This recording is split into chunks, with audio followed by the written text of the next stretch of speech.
So what inspired you to kind of dip your toe into the waters of directing? I've wanted to direct for a while, and the opportunity to direct a feature is incredibly hard. And I've tried to, I have over the course of time, continued to get some of the work I've written and co-written done.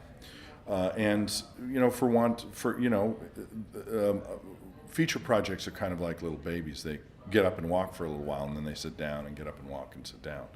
And most of the ones I have that I desire to do are sitting down. So this one came up, and Drago Simonja, one of the co-writers of the movie, knew that I had been wanting to direct for a while, and he talked to Logan, who I'd met on a few occasions, and I had already knew of the project because they'd asked me if I wanted to play the character that Barry Shabaka Henley plays in it, Joe, and I had said yes. So they asked me a little later on, would I be willing to direct the piece, and it went from there. I was honored, and we did a lot of work on the script. But the structure of the script, the spirit of the script never changed.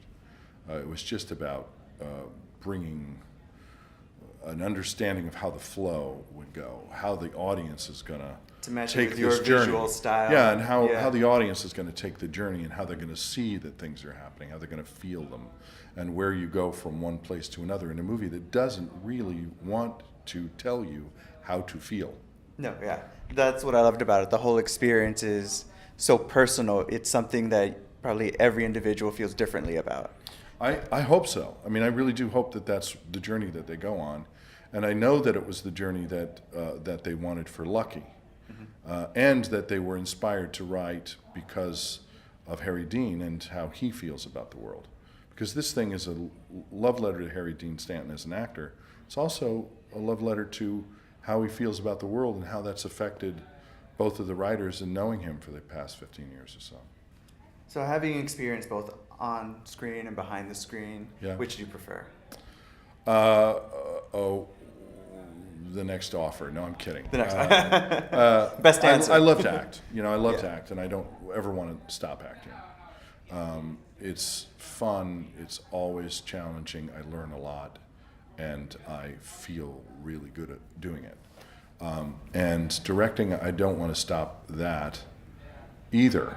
I just think that directing takes a commitment, a level of like 2 feet in, that doesn't necessarily come as often as the impulse to act does, because the commitment to act in a piece is potentially, the longest I've acted in anything were plays, and they were 8 months long, and that was a long commitment. This has taken 18 months, and it's a short commitment for a film. Yeah. So when I direct again, which I hope to, I would like to have something that I feel as passionate about as this one. Do you have any topics or any ideas in mind as far as your next project? I have a couple of scripts that I've co-written with my co-writer that I'd like to work on. They're very, very different from this movie. One's a farce. So romantic comedies, basically. Yes, romantic. Yeah. One's a big farce. Another one's a sports movie. And also there's a little kind of chamber character piece that's more like this one. And there's a couple of ideas I heard today that just sound fascinating to me. But those are not the ideas are not shovel ready. Yeah. So I got a while before those. And I'm also, I was asked last night by one of my producers, like, is it only your own stuff that you want to direct? Are you open, like you were with this one, to work with writers? And absolutely, absolutely I would. I knew Drago well, and I knew Logan a bit, so we had a relationship before this of some kind, and there's a lot of writers I would be thrilled to work with if they were willing to have me jump on board. So what drew you to this story in specific? The story is it's really about a man who's kind of living on his own, who's is under the mistaken impression that he's self-sufficient, and he's a rugged individualist, you know, and he discovers over the course of the film that not only is he fragile, but he's connected to a community that he doesn't even know is holding him up. And I found that moving, and I found it something that I relate to. I relate to the sense that people feel isolated. Yeah. You know, people feel like they can live on their own, and we can't. Yeah. Even if we don't realize it. Even if we don't realize it. And also that we often don't live in the moment we're in. My sister sometimes says, you know why I can't find my car in the parking lot at a mall? It's because I parked the car when I was turning left into the parking lot of the mall. And then I was in the mall when I parked the car. And then I was in the shop in the mall when I went into the mall. She's like, I'm ahead of myself all the time. That's why I can't remember where the car is. And I feel like the events in Lucky force this guy who has a really strong routine, who knows where he's going to be at all times of the day, to reassess that rhythm and to reassess what it means to be present right now with the fragility of life that we all share. And you think we should all get a sense of that early on? Because for Lucky, he was 90. Yeah. Yeah. Well, I mean, I think that it's clear in the script that Lucky has had that experience before. Yeah. He's had the experience of the fear of his own mortality several times before in his life. But his age and Harry's vitality as a person, and which goes hand in hand with the fragility of his life at this moment, and his willingness to share that with us in the screenplay, both in terms of his own stories that are in the screenplay, but also his body and himself, Yeah. and his willingness to share both his vitality and his fragility of life. It's easier for us to see that because he's 90. We're all doing that. It's just easier to see when the guy's on the outskirts of the city of mortality. You know what I mean? So it was. You said it was written with Harry in mind. It was written for Harry. for- It was written Because of it Harry. was him. Yeah, I mean, it's not a joke when it says Harry Dean Stanton is lucky. But I want people to understand that some people might think that means he's not really acting.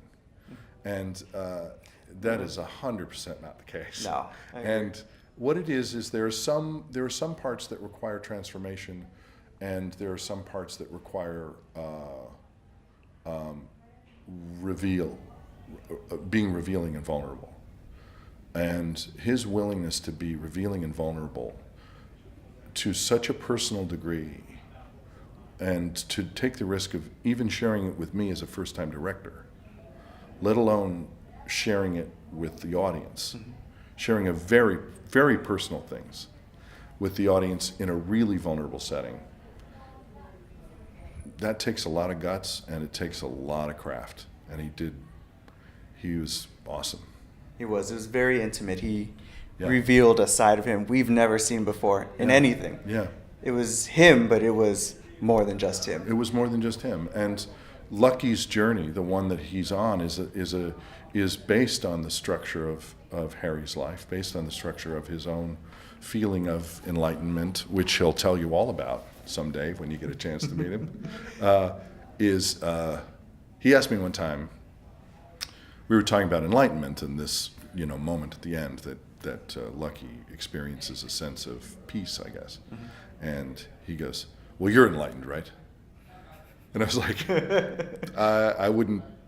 I don't think I can presume that, Harry. I don't think that's something I can presume. And he goes, "Well, what are you talking about? How can you direct a movie if you don't know what enlightenment is?" And I was like, "Well, I guess we'll have to find out." That's such a hard thing to answer too. Are Yeah, you it's like, enlightened? are you enlightened? It's like saying, are you a good not person? Exactly. It reminded me of at the time of an Onion article I saw about a Zen-off. It was like all these Buddhist monks who got it. It was like a sporting event, only they were meditating, and there was a shot of a guy saying, "I am the serenest." That is awesome. Yeah, that's what it reminded me of. So for the rest of the casting, how did you have your choices already set in mind reading the script? Many of the people were written with friends of Harry's in mind. I mean, David was David Howard Lynch. from the very beginning. They wanted David. We waited for David. We scheduled for David. David was awesome. Yeah. Like, he's finishing Twin Peaks. He was in production of Twin Peaks when we got greenlit. Oh. And we're like, well, let's see when worked we around can the make schedule? it. Can we make it? When we can make it? And like, his assistant, who was terrific, who helped produce the movie, and David was always responsive. He'd read the script, and he's trying to find a window, and then finally, when his window locked, that's when the schedule locked. So we had him for 2 days while he was in post-production for Twin Peaks. And when he sits down, the first time he sat down in the 2-shot as Howard, and the joy that those two men share when they're sitting next to each other, it's palpable.